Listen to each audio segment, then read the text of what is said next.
আমি 1 Corinthians chapter 3, 13 verse 1. 13 verse 1. ইয়াত এটা বস্তু উল্লেখ কৰিছে, আপুনি ধ্যানকে যদি পঢ়ে, ইয়াত কৈছে, Torah speaks and with a tongues of a man and of angels. Amen?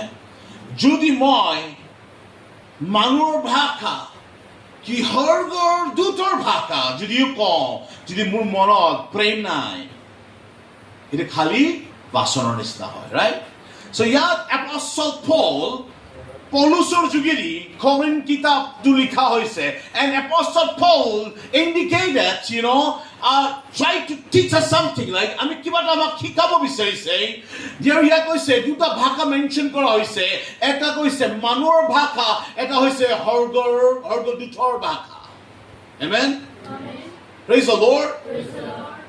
এটা ভাষা কৈছে মানুহৰ ভাষা, মানে পৃথিৱীৰ ভাষা, আৰু এটা হৈছে স্বৰ্গদূতৰ ভাষা। যদি আমি ক'লেও যদি আমাৰ মনত প্ৰেম নাই, একো লাভ নাই। লিখিয়া দুটা ভাষা মেনশ্যন কৰা হৈছে, পৃথিৱী আমি যিটো জেনেৰেলি কথা পাতো, আৰু এটা স্বৰ্গদূতৰ ভাষা বুলি কৈছে। কোনটো ভাষাৰ কথাৰে কথা পাতি আছে, কোনটো স্বৰ্গদূতৰ আমি চাওঁ।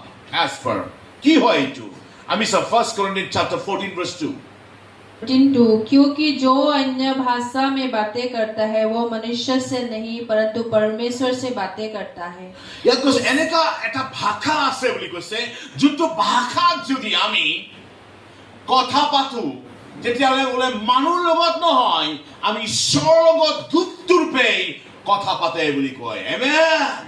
Praise the Lord. এনেকাও ভাষা আছে যোনটোৱে কোনো সংসাৰত নুবুজে, আৰু সেই ভাষাত যদি আমি প্ৰাৰ্থনা কৰো, তেতিয়াহ'লে মানুহ শয়তান কোনো সংসাৰৰ মানুহ নুবুজে, একমাত্ৰ গুপ্ত কথা আমি ঈশ্বৰৰ লগত পাতো।